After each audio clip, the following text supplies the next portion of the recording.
ya sebenarnya sederhana ya. Jadi kalau kita beramal itu karena memang kalau kita mau beramal cinta banget sama Allah itu nggak berharap pahala, juga nggak berharap surga, nggak takut kena neraka, itu kayaknya jauh banget. Bukan nggak bisa, tapi kayaknya belum nyampe gitu ya. Karena memang orang dikasih sebutan pahalanya aja males, apalagi nggak disebutkan. Contoh, Bapak dikasih pilihan sholat berjamaah di masjid itu lebih utama daripada sholat sendirian di rumah, 27 derajat. Lebih banyak di rumah atau banyak masjid?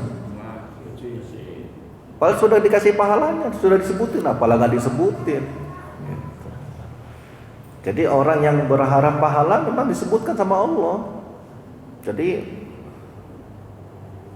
bukan berarti orang itu nggak ikhlas juga. Justru dengan disebutkan itu biar orang terpacu. Kalau bapak melanggar nanti masuk neraka. Biar orang takut, tapi nggak juga orang takut kan? Orang-orang yang di luar sana itu, mohon maaf ya, dia tahu sholat wajib itu tahu pak, zakat itu wajib tahu. Apakah karena tahunya dia segera sholat? Enggak juga. Makanya bapak-bapak, jadi kalau kita dikasih pilihan-pilihan amal ya cari amal yang tentu yang lebih afdol. Kadang-kadang kita nih yang mubah-mubah itu malah kadang-kadang malah ganggu. Ya bapak mau yasinan silahkan, tapi jangan sampai nanti melanggar yang bukan melanggar ya, apa namanya, meninggalkan sholat berjamaah di masjid.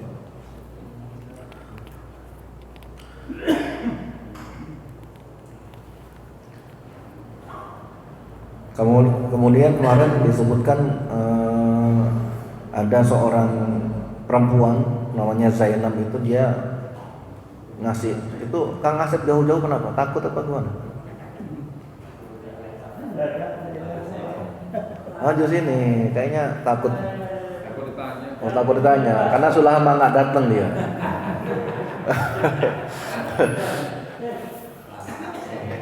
Lama absen. Jadi dulu ada beberapa orang sahabat itu sudah punya apa namanya, tali masing-masing.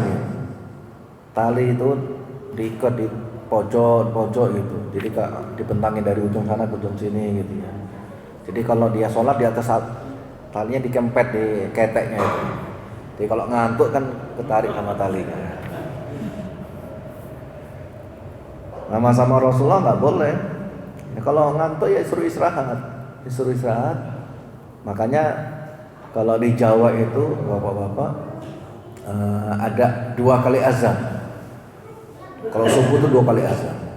Jadi kira-kira jam 2:30 3 itu azan. Jadi orang yang tertidur dari awal disuruh bangun. Makanya bedanya azan pertama sama azan kedua. Azan pertama itu ada as-sholatu khairum minan naum. Itu azan pertama Pak. Yang sudah tidur suruh bangun. Yang sudah sholat itu disuruh tidur. Disuruh tidur sejenak. Sehingga nanti datang azan yang kedua. Itu ya. Kemudian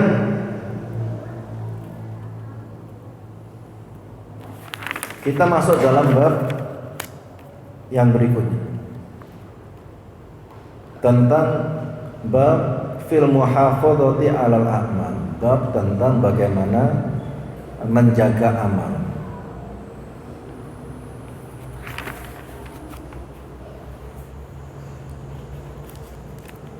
Hadis yang pertama dari An Umar bin Al-Khattab radhiyallahu anhu qala Rasulullah sallallahu alaihi wasallam man nama an hisbihi minal lail aw an syai'in minhu faqara'ahu ma baina salatil fajri wa salati dhuhri kutiba lahu ka'annama qarahu minal lail.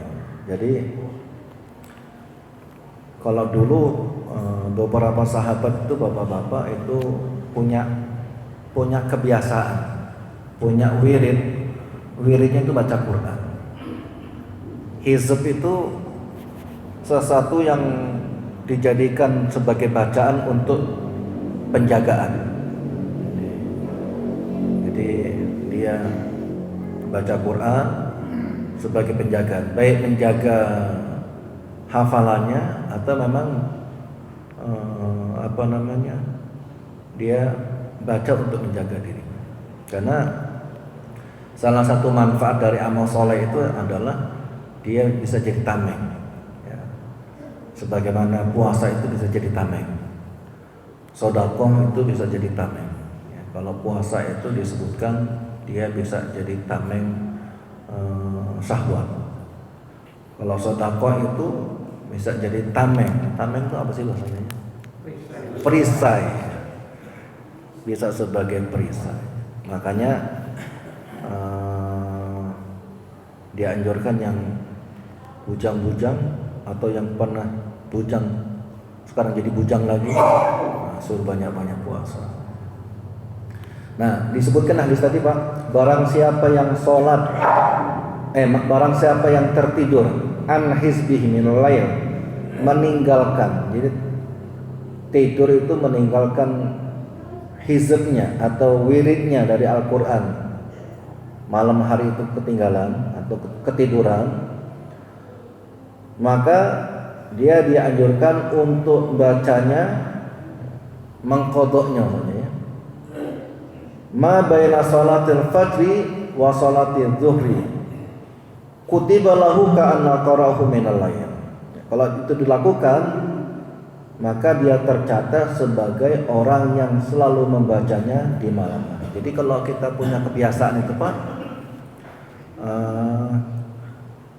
suatu saat kemudian kita tertinggal, kita bisa mengqadha. Ya, mengqadha. Jadi mengqadha itu bukan yang wajib-wajib aja. Kalau wajib-wajib itu harus. Maka kalau orang-orang soleh Pak, dia istighfarnya bukan karena kemaksiatan. Orang-orang soleh dulu itu dia istighfarnya itu karena meninggalkan hal-hal yang sunnah. Maka dalam hadis ini Pak, beberapa sahabat itu dianjurkan oleh Rasulullah itu, dia mengqadha'nya bukan hanya mengqadha' yang wajib-wajib, yang terlewat, tapi yang sunnah-sunnah juga yang terlewat disuruh mengqadha'. Yang sunnah-sunnah juga disuruh mengqadha'. Makanya barang siapa yang, jadi kalau Bapak baca Quran malam gitu, kemudian ketiduran, maka disuruh mengqadha'nya itu antara sholat subuh sampai sholat zuhur, ya. Mengqadha' dari apa yang terlewat. Makanya dulu kalau dalam beberapa kitab itu ada orang lagi di kamar mandi, di WC lah, azan. Kan di WC kan nggak boleh jawab azan Pak, sedangkan dia belum kelar urusannya. Begitu selesai dari hajatnya,